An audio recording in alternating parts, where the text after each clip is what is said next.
think it should. Yes, we got it. Yes, it's there.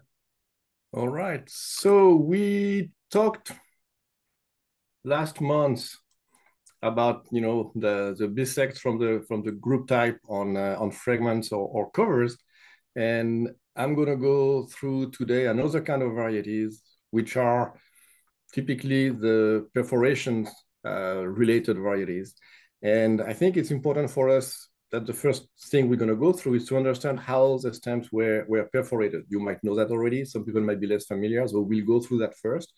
And we'll realize through that initial part that those varieties mostly result from either a malfunctioning of the cutting tool, or it might be that the sheets, when they were perforated, were not well centered, or that something didn't go well, or they result from the folding of a sheet of stamps while it was perforated. And we'll see that we have two very different kind of perforations.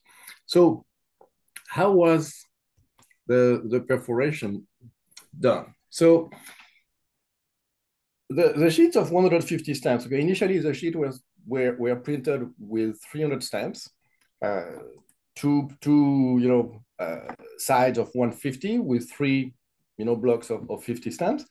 And it was really the most delicate and most complex step in the manufacturing process. The information we have tells us that the sheets were basically stacked 5 or 6 at a time, and they were perforated with 5 or 6 sheets together. And those are sheets of 150 stamps. Not necessarily all of the same colony, same value. So you can perfectly have a couple of sheets of a 25-cent stamp from Saint-Pierre et Miquelon and 2 sheets from French Sudan and something else, and then they got perforated at the same time. And the way that the machine worked, it was basically combining a horizontal movement of the frame where you had the sheets put flat that would move through rails on each side, and you would have a comb, and you have the shape of that comb shown here at the bottom of the slide, that would come down and perforate. And then the sheet will advance and the comb will come again, and the sheet will advance, the comb will come again. Okay, so that was the process. And here you have an extract of the Revue Philatélique from 1895, where effectively it is said here, okay, that those printed sheets are positioned in stacks of 5 instead of the frame of the cutting tool that punches the perforation around each stamp. So, and then the stamps are, everything is being counted, and then the stamps are finished, are ready for sale. So what did that look like? Here is an illustration from the magazine Le Collectionneur de Timbre Poste from Mr. Maury in 1900. Maury wrote a couple of articles on perforations. And so here you can see the machine. So this part here is where you have the vertical movement, for the comb. And here is basically where you can see those two workers are preparing the stamps, the sheets in the frame, and then they will run through this machine. Okay.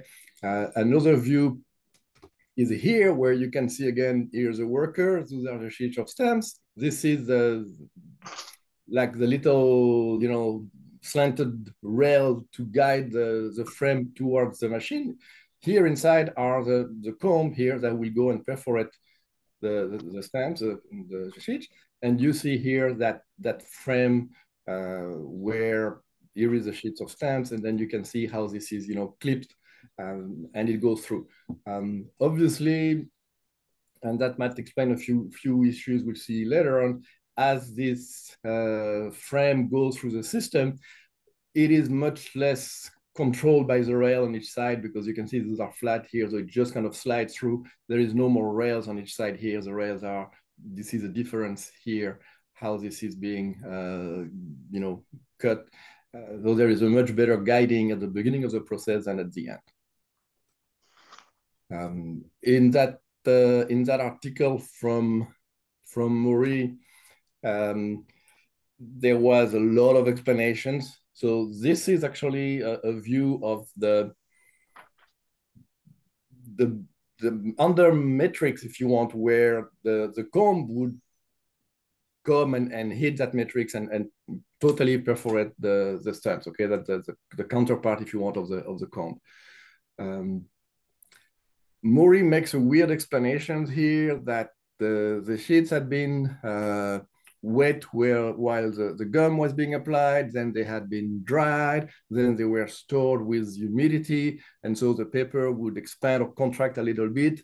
And according to that, then it was needed to use different combs in order to perforate all of the stamps, you know, in a regular way, well-spaced way, which according to him means that there are differences in, you know, if you check the perforation on all of the stamps, you will see slight discrepancies, and those are justified by that kind of, you know, paper contraction or expansion, and the fact that they take the workers in the Atelier du Timbre had to use different combs. I find this quite complicated. And then he also mentioned that while he was visiting the workshop, he had, you know, taken a little, you know, handful of confetti, you know, basically what's left after the cutting process. And he was told to put them back because they had to be, you know, reverted back to the administration. And he asked, okay, what can the administration do with this little piece of paper, this little circle of paper that basically correspond to the hole in the sheets? No idea, but apparently the French government wanted them back. Also good to, I mean, you might be interested, or you might know that as well, that the first machines that were used in Paris were actually made in Great Britain. So thank you for our, you know, UK colleagues. And then after that, we moved to using French-made machines that were pretty much copied to the British one. So with that, here is basically, you have to imagine this is just a couple of stamps taken out of a sheet of 150. So you have to imagine there is a lot of stamps here in between. This is the top of the sheet, this is the bottom. And you can see you have a little two, a cross here and a dot, and those are made for the workers to know where to pin the sheets in the frame. Okay, and you can see you can see little holes.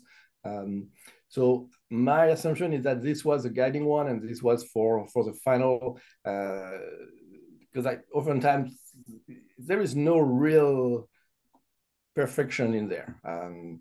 But so, and then the comb, this is the first, you have the first perforations. The sheet goes this way for the 5 over 20. And then we continue. Obviously, we have to perforate 3 sheets of 5 rows, so that 15, you know, times that the comb has to go down, plus the space in between each of the sheets, and then the final one here. So the comb has to go down 18 times total to properly perforate a sheet of 150 stamps. Okay. And normally all the perforation, because the comb doesn't change during the process, all the perforation from row to row are supposed to be identical, except problem. So here are 2 examples. And so this one was so perforated. We started from the top of the sheet, and then it moved through the machine, and we perforated until the final one here.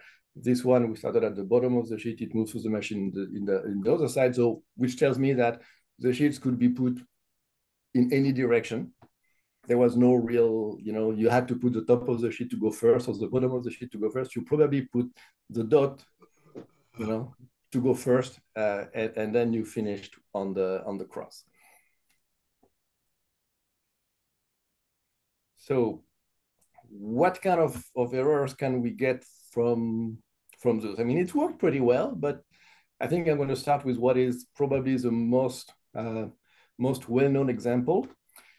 You might have seen some of those. Okay, so those are the first few, you know, cases we're going to go through are those stamps where a malfunctioning or malfunction of the perforating tool caused some variety. And here, what we can see that we have obviously a double perforation of the first row at the bottom of the page. Okay, bottom of the sheet, and then things go normal. So maybe here, you know, the comb came down and the worker realized, oops, too early, I need to push my push my sheet of stamps a little bit further, you know, one millimeter further, and then I go and then I start again. Or so it gives that little weird perforation. As we said earlier, we have 5 or 6 sheets that are stacked all together. So obviously we should find that mistake on the variety of stamps, okay? And we actually know from this one here, from the 30 cents from Saint-Pierre and Miquelon, we know a series of blocks. So there are 2 blocks of 6, one in a better shape than the other. There is a pair here with, you know, the bottom stamp from the left corner. And then we have as well, we have a series of blocks of 4. I actually have those 3 blocks, and they match perfectly next to one another. I can't explain why. I'm going to say that probably the person who had them at some point in time before me decided to cut some of the bottom of the selvage to have those stamps fit better in their albums. That's my guess, because obviously there is a little bit more of the paper here than there is on those 2 blocks. Same here with that single unit with the stamp that has been cut. I don't know if that was, you know, I don't have this one. This one is just a scan I recovered from I retrieved from a cell. I think the top stamp was cut. Why, it doesn't really matter. It's too bad, but this is what those look like. So we know at a minimum of 3 sheets of, you know, of the stamp that were perforated that way. So there is 30 stamp with a double perforation at the bottom like this, and a very bad perforation on the side. Obviously, there could be more. And so over time, we found this. Some example from Guyane with a 15 cents blue. And a friend of mine sent me a poor quality scan of the bottom here of a 2 cents from the Réunion with the same double perforation. There might be more. And the reason why we think there might be more is that we were able to perfectly superimpose all of the stamps from Saint-Pierre et Miquelon and the one from Guyane. The perforation are a perfect match. So we are sure that the 3 sheets from Saint-Pierre et Miquelon and the 1 sheet from Guyane come from the same operation. They were stacked together. We cannot say for sure that the 2 cents Réunion, that sheet came from the same perforation step. We don't have a better scan, so that's too bad. But it doesn't appear that the perforation here are right compared to the one we have on those other stamps. So if that's the case, then there is probably another 4 or 5 sheets with other stamps that have that same problem. I can't say for sure. I have never seen them. But here, because of the way those stamps were perforated, when you have one of them with that kind of mistake, you know typically there are 10 of them because the entire row is impacted. And because there was 5 sheets, you have 5 times 10, so you have 50 stamps that should potentially present that same variety. Not all of them have survived, to this day. But given at least, 2/3 of the 30 cents from Saint-Pierre et Miquelon have made it to today in collections, I would expect that some of the others should have also been saved by collectors. So now, obviously,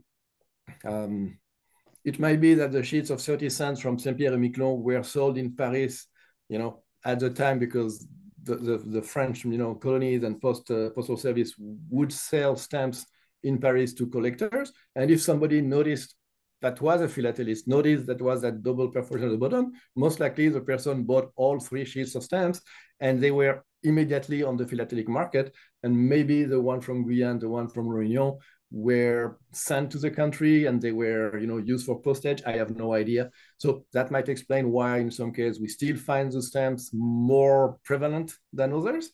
But this is really what we know today. So you probably know, where I'm going with this. I mean, if you have any of those of those mistakes or varieties in your collections, please send me a scan because I'm trying to document everything that we know. There is very little in catalogs about those.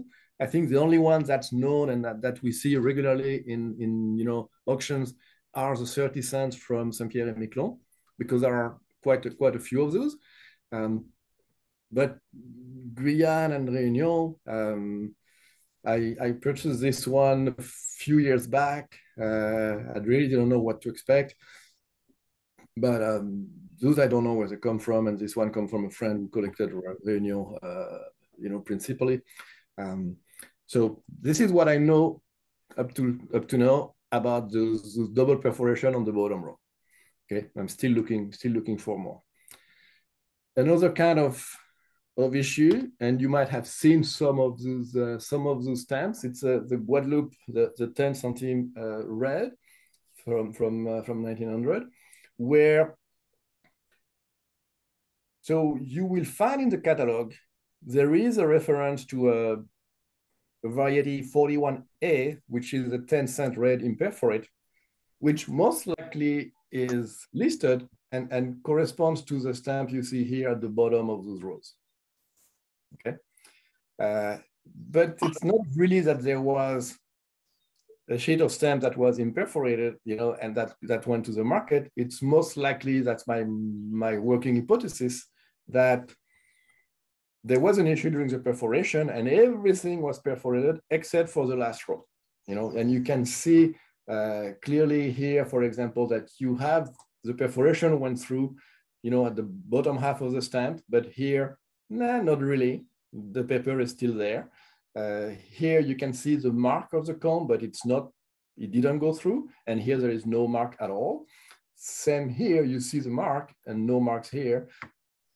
And for me, I don't know what happened. Why was it a malfunction? Did the machine run out of steam? I have no idea, really. It's hard to tell. But pretty much we know that for the row before last, the comb pretty much just marked the stamps, but didn't perforate them. And the last row, it didn't even come down. It didn't touch. So I'm going to assume that this pair here is probably from the row 130, 120, 121, 122, position, that it's up above this one. Not sure exactly where. But you can see that we have at least, because we have those little markings, we have at least 2 sheets that have that problem. So which tells me that 10-cent red imperforate, there are at least 20 of them, potentially. They might not all have survived, but I think typically philatelists would put those aside as soon as they see them. And so I have a friend of mine who collects mostly Guadeloupe, has, I think he has all of those. I'm trying to convince him to sell me a couple, but that's not going well. But those are beautiful, beautiful example of perforation varieties on that stand.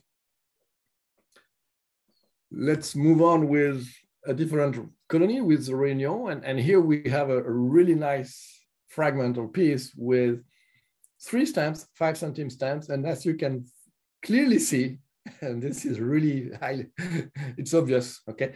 Each one of those stamps has a different size, vertical, okay? Which tells me that the perforating comb, the frame moved not the right amount of space and the comb came down, and then the frame moved the right space, the comb came down, and the frame moved a little bit more and the comb came down, or something like that. There was a mix and match that resulted in some really weird, sizing of the stamps. And the fact that we find 3 of them on a piece here that was canceled in Saint-Denis is amazing.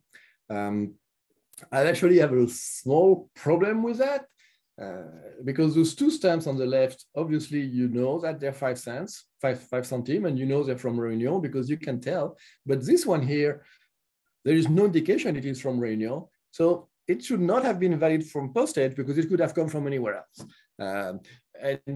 But that stuff went through. Maybe it was just sold there by the, by the postal clerk. who was very, very, kind to cancel the stamps on the letter. I think it might have been sent as registered. I don't know. I don't know if it exists as a full cover, or if it's just that piece. That is the scan I was able to, to find. And you can see there is more of those stamps that exist as, singles or pairs. Some of them have been canceled as well. Obviously here, you notice at the bottom part that those stamps were actually not perforated here, okay? And so when you cut them, you get a weird, when you separate them, you get a weird, bottom like this on those stamps here. You can see that obviously the size are different, and the top part here on those one, actually, and this is something we don't see that well here, those got like a double perforation. So it seems that actually, that's a little bit weird. It doesn't make a lot of sense either, but that's quite an interesting variety, and this piece is really unique in my opinion.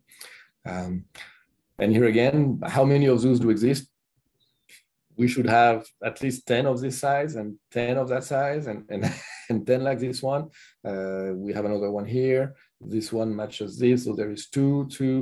This is a different, probably kind of mistake, not the same operation, but they do exist. Okay. So looking at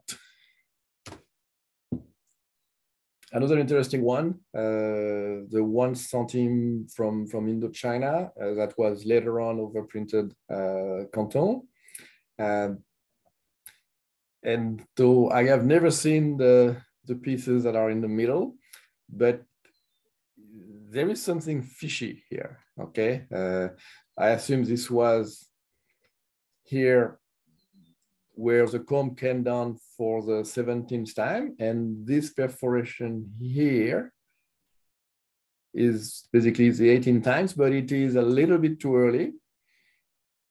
And so the worker in the workshop decided to move the sheet a little bit and then lower the comb a 19th time. This, that gives us some perforation here that go way further up into the sheet than normal, and that gives us those very, very weird, weird stamps here with like a lot of selvage, and then the top of the stamp at the bottom with République Française, and then those stamps will be much smaller in size if they were perforated. It's interesting to me that the perforation mistake would have happened in Paris, and then those stamps were shipped to Indochina, and later on that sheet was overprinted in with Canton. That's original. I don't know if it's a lack of quality control or if it's simply that, hey, you know what, those stamps are still valid. You have everything in there. You can still use them for postage. Maybe you cut them, with a knife or scissors, and you don't perforate them around this line, and they're okay. You can use them for postage, so why not sell them anyway? So, and again, there must be another 40 stamps that have that same problem. The other 4 sheets that were perforated at the same time as this one. And I have never seen them. So they must exist, or those were discarded by the postal service, by the workshop in Paris. I have no idea. But potentially they do exist. And maybe, but I don't think so actually. So maybe there were some of those. Here is a similar problem with the 1 centime from Mayotte. All of those probably come from the same sheet, except that this one, for some reason, was cut here at the top, probably just below the perforation, the line of perforations. You see they all have the missing perfs here at the bottom. And then after starting with the dot and realizing the comb had come down too early, then the worker readjusted his frame, and then the second drop of the comb was correct at the bottom of the stamp. So it kind of fixed the problem. So here as well, I'm still looking for the other 40 stamps that have that same kind of variety. And here for Benin, you have a similar problem. We started within the legend itself. So, and then it was corrected. So you would have pretty much a few stamps that are a little bit too short if they were perforated. But I have always seen them with the bottom part and the selvage. So I think I have those three, and I'm still looking for scan of the remaining 7. So it's quite amazing to me that the worker would still be careful enough to notice that, oh shoot, I missed my first range, my first row of perforation. Let's fix that and adjust for the second row, and then we go well. Okay. In my mind, I mean, most of those could have been somewhat, the horizontal displacement would have been somewhat automated, but apparently it did not always work well. But for some reason, we find those mistakes mostly at the bottom row or the top row of the sheets, not in the middle, which tells me there is probably something where they start, or that is a little bit more complicated. But this is what we know, and so you have different use cases here that we have gone through. Another one still with 1 centime, this time from Congo Francais. Some of the stamps are here like shorter, so those might have been, I don't know, they're not even the one on top of this one, if the sheets were backwards, because you have perforation here at the top. So this is probably at the end, and for some reason the owner of those stamps cut the top part. Maybe he didn't want to have a second piece of selvage or something. But you can see that gives us the same kind of badly sized stamps. Those one will be too short, and those one here are obviously too long. And again, no perforation here at the top, on the top third of the stamp, but you go back to the normal line horizontally here, and you notice on the sides, when the stamps were separated and were not perforated, obviously this is not a very good looking separation. But that is still a pretty interesting pair for the amateur of varieties. And most of those, except for the piece of Réunion, were pretty much not used postally, but there is nothing in most of the stamps that will prevent them from being used for postage, especially when we have actually what we call in French, a piquage à cheval, so where the perforation are on 2 of the vignette, and you can see those here from Senegal, from Madagascar, other from Senegal or Senegambie and Niger. You have all of the markings, all of the information needed for postage, so they were pretty much sold by the post office and used as anything normal, as long as they're complete. Interestingly enough, in this one here, I mean, jokingly, I would say that Senegal started to get separated from its dependencies. And then in that case here, Senegambie lost a big piece of Niger. And that is kind of matching the turbulent postal history of that, or history of that region. And I put this one here, but it actually doesn't belong here. There is absolutely no way that a piquage à cheval or a problem with the perforating tool would give us this kind of design. Okay, here you can notice that the stamp is probably at least 75% off vertically and 30% off horizontally and slightly slanted, and that is more typical of what we would get from a sheet that was perforated with a fold. Okay, and that's interesting because I don't think I have ever seen a sheet of the 1 centime with en jouant with a bad perforation on a fold. So that's one more thing for me to investigate and find. And when we talk about those piquages à cheval, and I don't know, is there an English term for that? I should know that, right? But for the word piquage à cheval, where you have that perforation that is not properly placed on the stamps and doesn't frame it nicely, is there a specific term we use in English? Oh. We just say a major perforation shift. A long way of expressing it. This is not as not as illustrative as a piquage à cheval, the perforation, on a saddle, pretty much. Anyway, and here this is probably one of the few examples with that piece from Réunion earlier that I know with a very limited, shift, not a major one, limited shift of the perforation, because you can see there is still a little bit of the white margin here on top of the perfs on a 15 cent from Guyane. So, but still, it's an interesting one, and one of the few I know on cover. So you might ask, oh, I've seen some of those. What about those? And yeah, I was quite intrigued. I mean, when I saw some of those stamps for sale on eBay, I think this one is still available for sale. And I was like, man, this is really, really weird. And systematically, all of the scans were of bad quality. But you can notice there was a second line of perforation next, to one of the border here, one of the sides.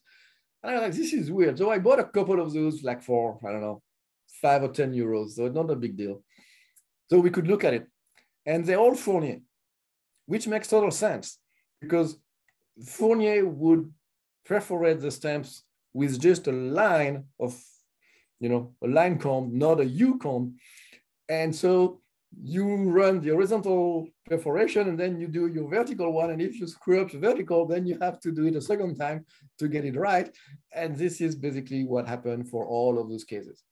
And so most likely the Indochine here, the Indochina, they actually should be on top of one another. They're from the same sheet. And those, I don't know if Fournier perforated 5 sheets at a time as well, probably not, but it was a little bit careless eventually on the vertical perforations. So they're good reference piece, but they're fake. Okay, those here, I need to stop doing that. Those are a little bit more interesting. There is this 1 franc from Réunion. I think there was a 2 franc or 5 franc from one of the, I don't know if I don't remember if it was Grand Comore or another one. There is I think our friend from Kalstein from Kafila has a 10 centime red from Madagascar that is a full sheet of 50 that is in perforate. Normally, those should never have made it to the philatelic market. There was in 1903, I think, I don't recall exactly, but there was, I know, some sheets of stamp were stolen from the Atelier du Temps, and they made it to the market. And they were later perforated, on the 11 times 11 instead of the 14 times 13 and a half that we have usually for those stamps. Mostly when stamp dealers who had those in stock were accused of dealing in stolen goods and being afraid, we'll perforate them quickly, even if they're incorrect. But at least we can say, oh, we didn't notice that the perforation, those were perforated, those we thought they were real, they were not stolen. But it might also be that for some reason, a few of those sheets made it just maybe 1 of 50 or blocks like this made it to the market. I don't know in which conditions. What I know is that the Musée de la Poste in Paris has amazing sheets of, in this case here, 100. They're not complete, but they have also a few that are complete with the 150 stamps.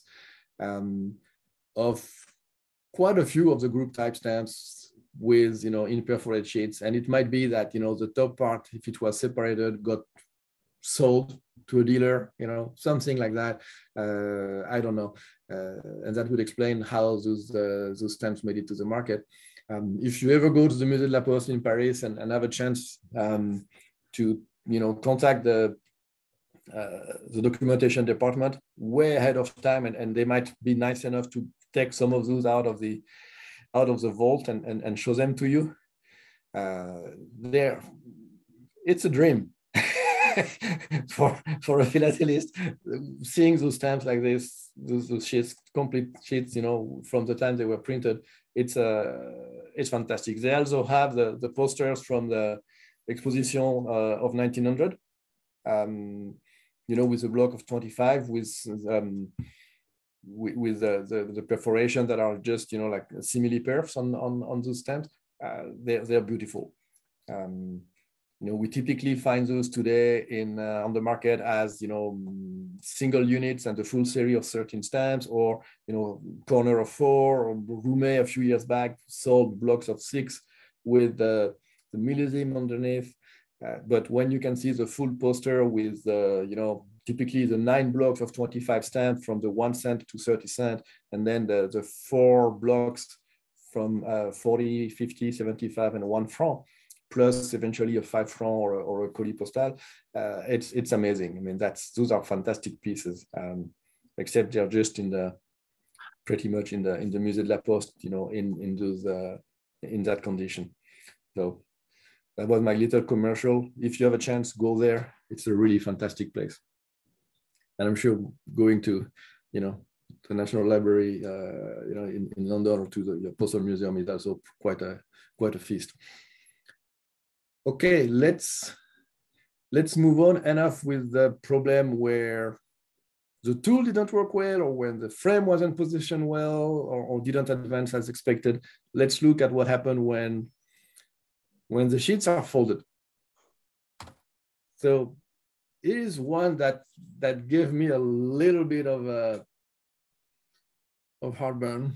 I went back and forth with a friend of mine in Paris, arguing on its validity or not, and then we finally concluded that it's most likely legit. So Stéphane Buchet in Paris is another expert in the group type, and he was telling me, now this is probably something that was perforated later and they made a mistake. But actually, on the back of the stamps, you can see clearly there is 2 light, wider line that shows us there was a fold, actually 2 folds, okay, which means that that sheet was, when it went through, looked like this with a little Z shape here. And that gives us that resulting pair of stamps, with one that is actually a full stamp plus 1/3 of its soutenant, and the perforation is totally shifted here. And then you have a second stamp of the normal size, but with just pretty much 2/3 of the design, and the rest is just the margin and the selvage. And we can kind of guess, but they're not exactly well noticeable, but the perforations where you had the fold are slightly off because of the fold, and then the fact the comb, when it fell on those, you might have a little bit of a larger larger perforation. So we are pretty convinced this is actually legit, authentic. I think it is signed here as well. What's kind of funny to me is that I have only seen this one piece, but if there was those 2 lines that seem to me to be pretty much vertical, though I would assume the entire sheet of 150 was folded like this. There was that little fold on the side, and so we should have potentially 15 pairs with that mistake. So they should be more common than in 25 years. That's the only one I have seen. But maybe that's the only one that has survived. I have no idea. But that is really an interesting one. And the only one I have seen where the sheet was folded this way with that Z pretty much vertical, which gives us that very interesting pair. So we'll move now to, and I'm going to try to explain this first, but this is the way that what happened when you perforate a sheet of stamps that has been folded. So you have your, and I have only taken, a block of 4 times 5 here, but imagine this is the same with, 5 times 5 or 10 times 5, or even, 10 times 15 for a full sheet. But then you fold a little bit of the bottom, at an angle, okay, like this. And then you run it through the perforating machine, which comes and perforate all of those blue lines, okay? They might start with the first one at the bottom, and then they do the second one, and then the third one, and then the fourth one, etc. And you can see that what happened here is definitely weird, okay? Obviously, the stamp here at the bottom will be perforated properly, but the stamps that are backwards on the top, with the fold, are definitely not perforated properly, okay? And the ones that are here, where the fold exists, in those squares, are also not perforated properly. And so when you unfold it, this is what you get. And so that's a typical design, if you want, or typical, kind of look that results from perforating a sheet that has been folded at an angle. Typically it's one of the top angles folded like this, or the bottom one folded in the other direction, and then you would have some weird looking, vignettes. So let's start to see what that is. So there is at least 2 sheets of the 15 cent from Seldom Français that had a slight fold at the top, not exactly at the same place, because obviously you can see that the perforations are not really the same,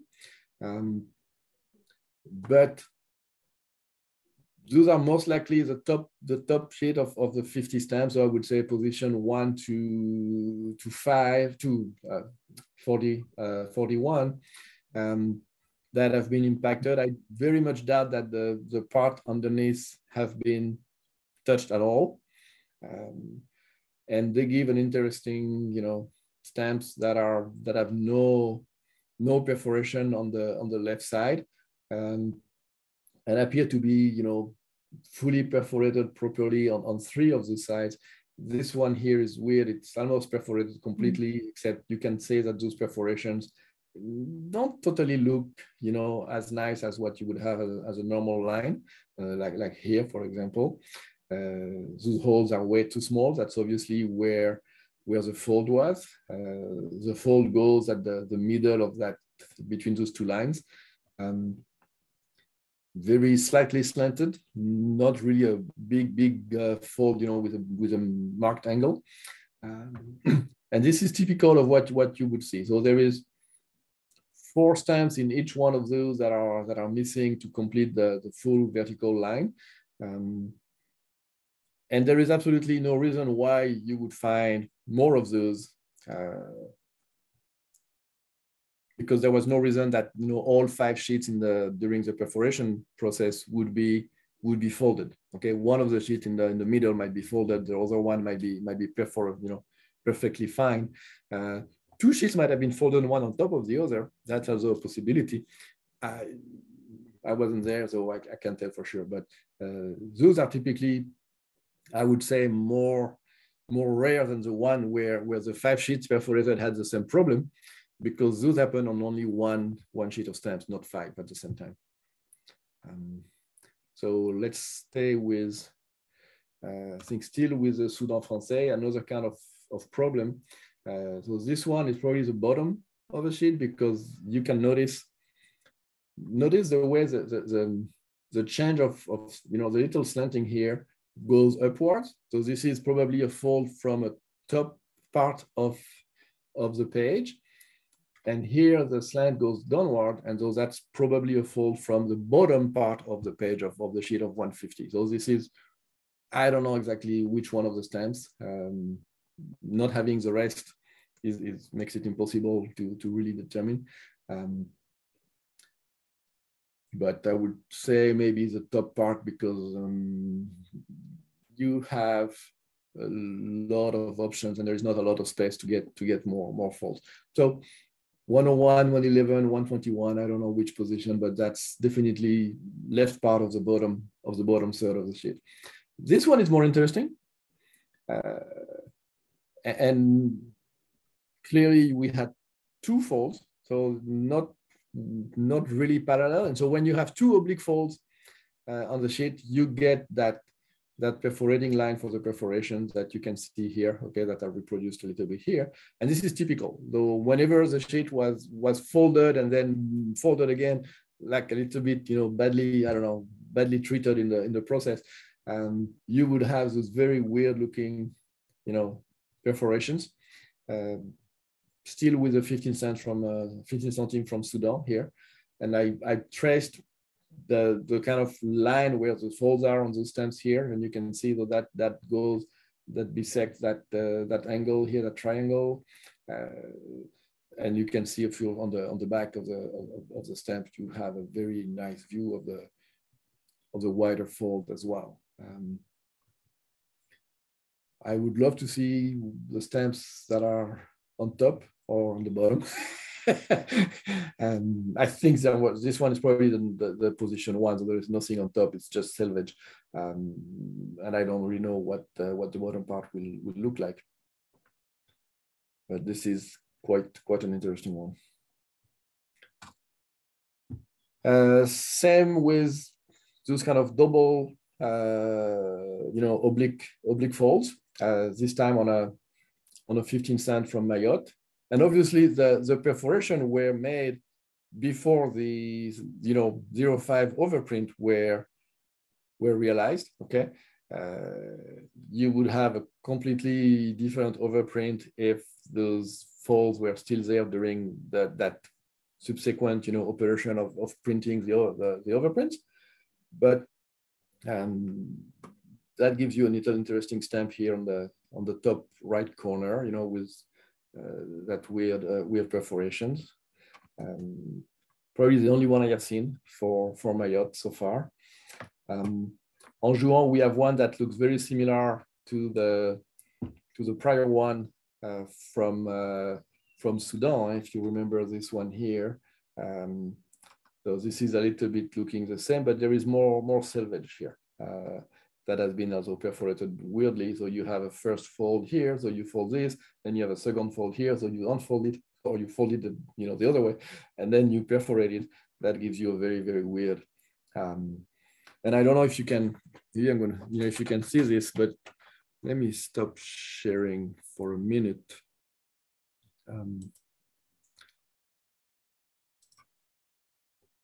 So this is, if you can see this, this is basically what that Sultana of Anjouan looks like. And so it was folded like this and folded like this. So this is perfect, right? This is the other side. And then when you unfold it, then you get this. So I played a little bit to try to understand how this works. It takes me back to some of my, my mathematics classes when we looked at triangles and things like that. But it's a very nice exercise to try to really understand what's going on with the stamps. So let's go back with sharing.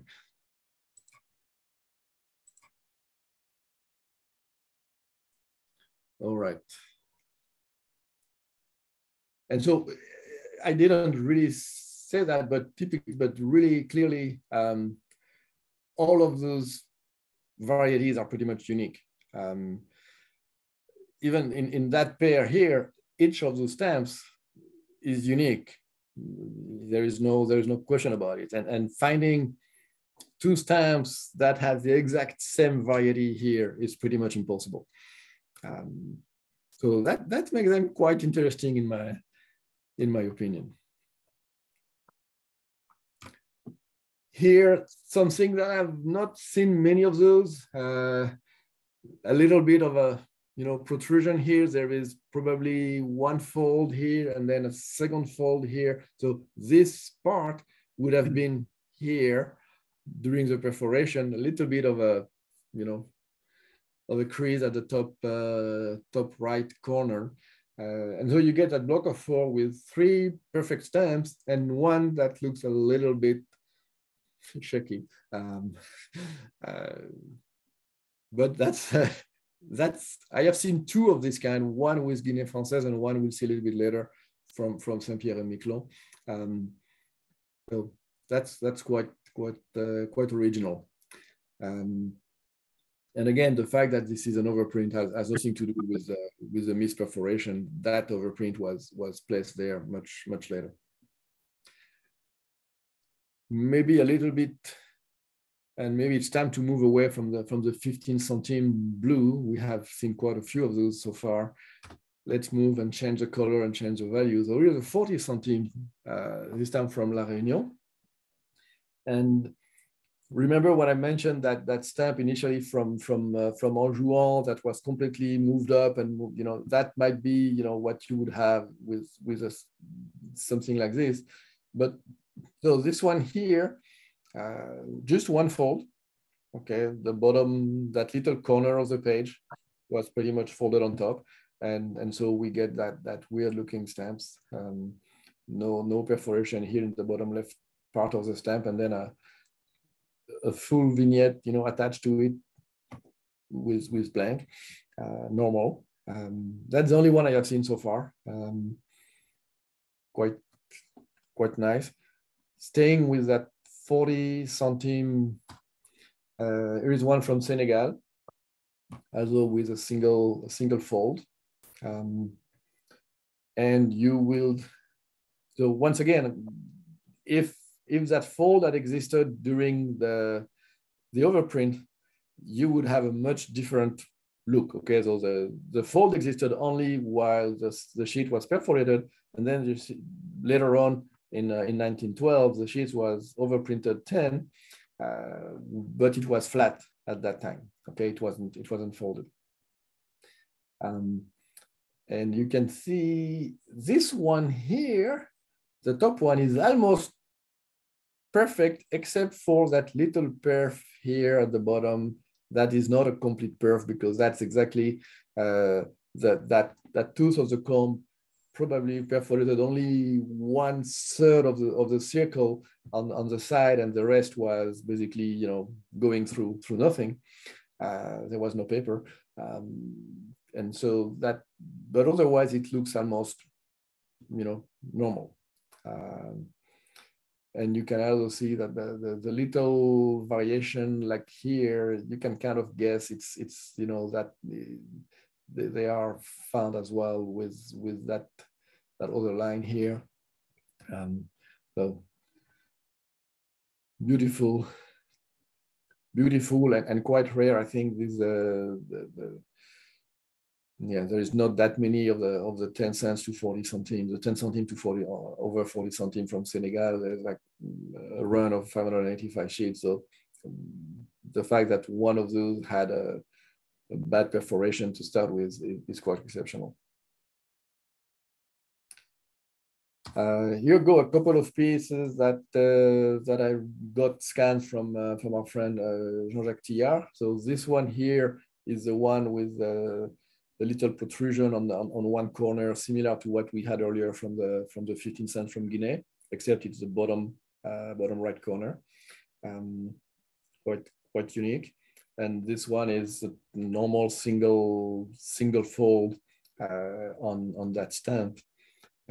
That gives us as well a very original shape. So both of them, of course, are unique.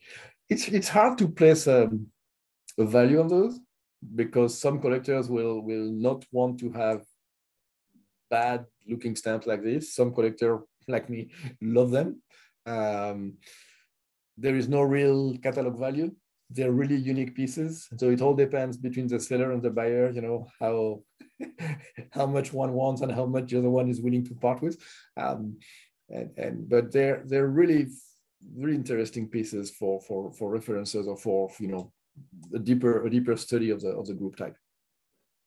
There's still a few more. So let's stay in Saint-Pierre et Miquelon. I had a scan of this band of you know, 3 stamps vertical, which I believe has been divided, because now on the market you have seen probably, you know, a pair and then a single. That kind of breaks my heart, because I find that the 3 together were a much nicer piece than a pair and a single. But I guess merchants have to make money. And if this one doesn't sell because it's too expensive, then you break it into pieces and each one of those sells much better, and you make more money. So what was a beautiful vertical strip of 3 is now a pair and a single. Still unique pieces. A bit of a shame for me. That's my personal view. And this is probably the bottom, you know, the bottom parts of the sheet in on the right side of the position 110 to 150. Which one are those exactly? I don't know. What I know is that there's probably another 2 stamps that have a similar, you know, perforation, original perforation, and we'll see what if I can find them one day. In the catalog from Yves Atelier, the last one that was published was the 2022 that came out at the end of 2021. There is a mention for Saint-Pierre et Miquelon of an imperforate on one side. So are they referring to this one? Hard to tell. Or any of those. But so they kind of consider that, hey, you know, I could go and cut this here and say, oh, my stamp is perforated on 3 sides and not on the rest. Not on the 4 side. 145 euros is not an incredibly high price for this variety anyway. Let's go with what I think is probably, and it's a little bit, I would say in French, renversant, so you guys will have to tilt your head because this one is like shockingly beautiful, but it doesn't fit vertically nicely. It's the only strip of 5 that I know with a variety like this of double fold. You can see that it's hard to explain how this was folded in twice like this, but the line are not totally continuous. There is a slight angle between those two lines here at on the perforation, on the line of perforation at the top. This one is in the collection of Jean-Jacques Tillard. He has some beautiful things from Saint-Pierre et Miquelon. If any of you get a chance to go to the Great American Stamp Show in Cleveland, I think in August, Jean-Jacques will be exhibiting his like 8 frames on Saint-Pierre et Miquelon from the group type. So probably a very good thing to see. And according to Jean-Jacques, this is the nicest of the finest of the 2 known pieces. I think the other known piece was this one, which now has been parted. So this remain, even if it's heavily consolidated at the bottom, at the back, that remain a very unique piece. And this perforation here at the top is really amazing. A little bit at an angle from the design. So we're getting close to the end of the presentation. Oof, 1 hour. So a few thoughts to almost conclude. Okay. So when we looked at the first part with the variety where the cutting tool didn't function properly, there was a good distribution among values and countries, etc. For all of those around mistakes due to a fold of the sheet during perforation, as you have noticed, a lot of examples I gave were from Saint-Pierre et Miquelon or the French Soudan. There were a couple of other items, but like Guinea, for example. But most of what I have seen was from Saint-Pierre and French Sudan, and they were mostly from 50 cents, 50 centime blue or 40 centime, red orange, in terms of values that were sort of overprinted. So of course, when I gave that talk last year to my friends at Colfa, after the talk, I started receiving a bunch of scans. Oh, I have this one, etc. And so I got 25 cents from Mayo that was also poorly framed here. 2 cents from Indochina, we put a sheen here with a bad perforation. Got some from Guadeloupe, 40 centime again, and a 20 centime. So that was an interesting one because I did not have any sample with that value. And then there is another one from Saint-Pierre and Miquelon that has appeared. It's available for sale right now, but I'm bidding on it, so please don't compete with me. But this is pretty much why I talk to you about those stamps. I mean, I'm trying to document all the varieties that exist. I mean, I have seen quite a few. I have acquired a few of those myself, but there is more. I'm sure there is more. So here we are. Let's move on with one really original, because this is the stamp in the middle when the paper is unfolded, and you can see that there is a big missing part here. So if I fold that top left corner, I get the full proper design, okay? And that is the only example I know where the sheet of paper was folded while the background color was printed, while the stamp was printed, while the stamp was gummed, and while it was perforated. I don't know of any other example like this. And so this one is pretty unique. And even though it's a little bit, damaged here, I'm very pleased that I was able to get that one. Not for that high of a price years back. It's ugly, but it's also beautiful. I have to say it's a very interesting, very unique variety. And really so far, and if you have another one like this, please let me know, because the perforation variety, when the sheet was folded, we have seen quite a few, but one where the design is, the print of the stamp itself was done on the fold, I have not seen any of those, because this one obviously would not make it through, the quality control. Actually, I say this, I wonder who was in charge of quality control that day or those days, because that problem, survives to multiple steps. But I have to be very grateful to the person who didn't do their job very well, because it gave us a fantastic variety. So I'm very happy that this stamp, survived through the process, and it's still here today. And then I'm going to the last slide of this presentation, and that is a little bit what I would call the bouquet final, the apotheose or whatever. It has a little bit, it's a different view on cut stamps or badly perforated stamps, but you would see here we go. So this is a series of what I consider to be some of the rarities of the stamps in the group type. We have two on the left here, two what we call aile de moulin, a windmill kind of blade, if you want. And those were typical for the early prints, early runs of the stamps, because at the time, the workshop only printed one side of a sheet of 300 at a time. Those they printed 150, then they rotated the sheet and run it again to print the second 150. So you had them, what we would call like, tête bêche in a way. And those here were cut a little bit badly. And so you have those weird pairs with part of the stamps, the same stamps, okay, on the other side upside down, and of course not matching, because there was no reason why both sheets would have been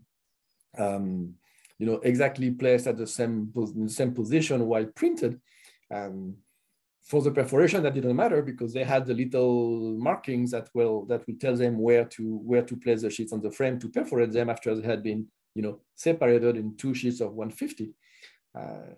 But so we have those. I know of those 2 examples here, and then those 4 here are really what tells us that it's a confirmation, if one was needed, that when the sheets of 300 stamps were printed, it was totally possible to print different values and print different names, because you can see here we have the UE is from Martinique, and that's obviously probably a 25 centime on pink, and this is a 4 centime from Réunion, and here we have a 5 centime green from Saint-Pierre and Miquelon. We can see the ON here, and this is 2 centime from Senegal.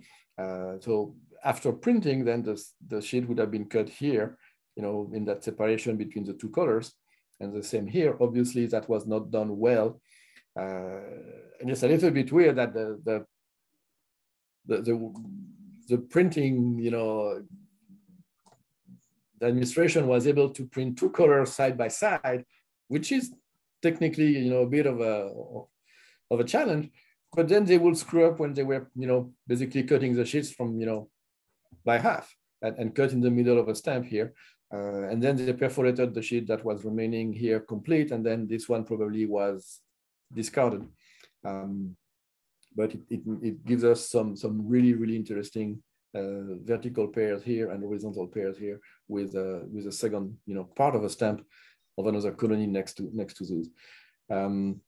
I have never seen those documented in catalogs. I have seen those documented in Dalais, like what, 10 years ago when they came out. Only 2 pieces. So those 2 here and those 2 here are known. I'm pretty sure this is probably true for those, because obviously the next stamp here, it's going to become very hard to say which colony that was. Even here, you don't know, only because we have the top part. And anything that is further down, there is not enough stamp to have really a good view. This one here, I don't see why the remaining pairs would not exist. I don't know. For me, okay, we know of 2 pieces. Yeah, sure. There might be 5. There might be a little bit more. I can tell, though, only if people have them in their albums, in their vault, or in their exhibits, and they want to share that information, we'll be able to document the number of pieces that exist. But those are really it's a little bit pour finir en beauté, or it's like just pour le plaisir des yeux, for the pleasure of your eyes. They're amazing pieces. And I still need to get 2 of those. I'm working on it. Okay, I think that's it. That's the last slide. Mm-hmm. No, you can stop sharing, or you can, I don't know if you guys have questions. There's something in the chat. Any? Just a sort of a general question, Loïc. Is this the same? This is the same atelier that was printing the type sage stamps at the same time? Yeah, I think so. That's Atelier du Timbre in Paris. They printed the French and the colonies. Yeah. How many perforating machines did they have? Do you know? No, but I mean, if we go back, there,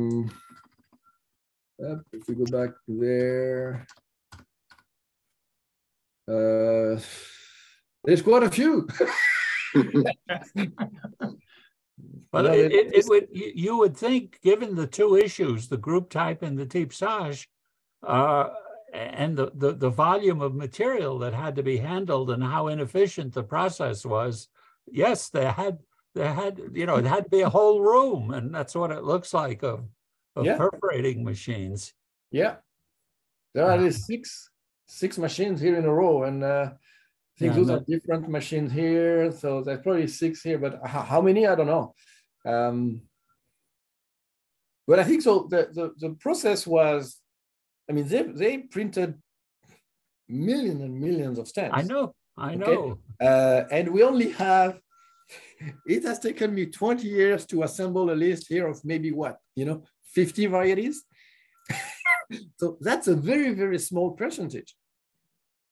And so either that means that they were quite good at what they were doing, or they had a relatively stringent quality control, and sheets were discarded when there was a problem, and only a few made it to the market. So there might have been days where, I don't know, somebody was not as strict as maybe. I have no idea. Maybe there was a Monday morning problem from too much weekend. Yeah, like you would never buy a Ford that was built on a Monday because it had a lot of issues. But it's more like the ones produced just after lunch, actually. Do the same type of perforation varieties exist on the Type Sage issue? Oh yeah, you have the same kind of mistakes on Blanc, on Sage, on Peace and Commerce, and yeah, you can find some of those as well. I mean, so it's not just the group type. I only talk about type, group type, because that's my area of interest and focus. But you see regularly on auctions, those same sort of varieties with other stamps from the same period, from France or colonial, with other designs. So it's not limited to the group type. Interesting. Some of you might remember George Barker, and he had a huge collection of the Type Blanc, all the values, whereas I just specialised in the 5 centime Type Blanc. And we were both amazed by the number of perforation varieties that came up, particularly with the 5 centime Type Blanc, very, very common. And in fact, there will be pages of them in Cine's catalogue. This is going back to the 80s and 90s. Yeah. And we were very suspicious of them, actually. It almost made you think that perhaps there was someone who spent some time when he got an hour or so free, putting in bits of paper one way, other way, just to see what happened.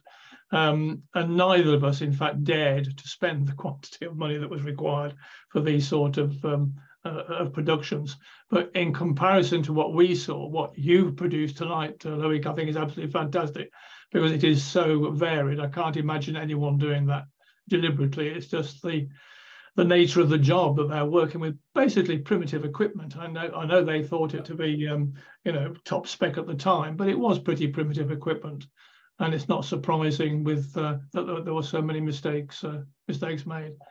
Absolutely superb display. Thank you very much. I did catch up with your previous one. I watched it yesterday afternoon, and was similarly in awe with your Bisects. Absolutely. Yes, I will send you a PDF of those, so you can also post it on the website if you want. The one I sent last month, I made a couple of changes, some last minute additions. So this way you have the latest what I just presented today. Yeah, and again, thank you very much. Never say it enough. If you have any of those somewhere in your albums, please take a picture, scan it, and send me a scan to add to that database. And if one way you want to sell them, let me know.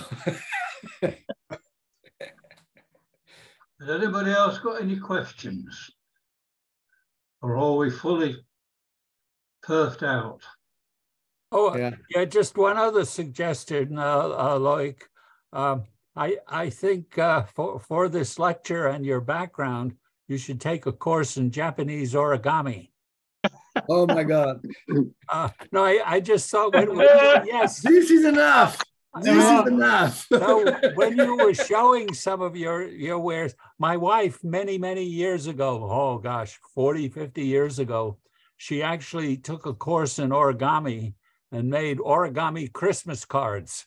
Nice. Here. And you know, the folding is very appropriate for what you're doing. And but I say that, you know, I think that if I were to ever put an exhibit on those, I would probably try to kind of make a stamp perforating machine, you know, have printouts of you know, blocks of 25, you know, on a letter size, you know, paper sheet, and then have, you know, kids, okay, you know, as I look at this and try to fold the sheet and give me the same design, you know, and go perforate, and oh, it looks good, perfect. Here, you know, you win a 10 stamp from Saint Pierre and Miquelon, whatever the case, because that would be a lot of fun.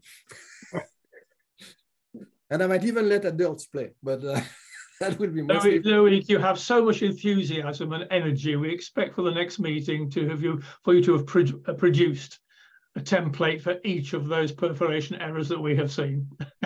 Yeah, I have another talk I can give another day, you know, that we have been working on as well with Ed. But yeah, I have.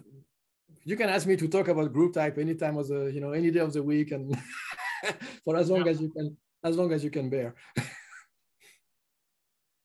Yeah. But I think I know this is going off the subject, but just a bit of nostalgia. I think every one of us here who, when they were kids, were given the Rupert album, the Rupert annual at the end of the year by their parents. There was always a page of origami in there.